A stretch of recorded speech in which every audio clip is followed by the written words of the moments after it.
I just wonder if you could tell us how many people does that equate to every day who you're actually asking to self-isolate but aren't? You know, we live in a country where we don't track people's every movement, and therefore the evidence that we have on compliance with isolation is based on people's self-reported surveys. And as you say, last week or 2 weeks ago rather, I quoted the internal test and trace research that suggests that just under 60% of people tell us that they fully complied with the instruction to self-isolate. A more recent study from UCL reports that 80% of people said that they hadn't come into contact with anybody during their isolation. You can give me,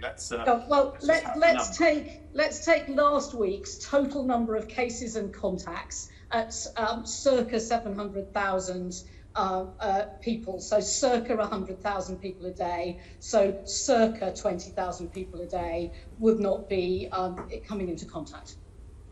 So circa 20,000 people a day are not isolating in the way that we need them to. I put a lot of caveats on that. I understand that. I understand the desire to get to a simple number, but I think we have to be careful. That's the proportion that we know about. If you go back to my biggest concern about people not isolating is not actually the 20% of people, let's say, who are not following that instruction. It's the people who feel ill but don't come forward for testing at all.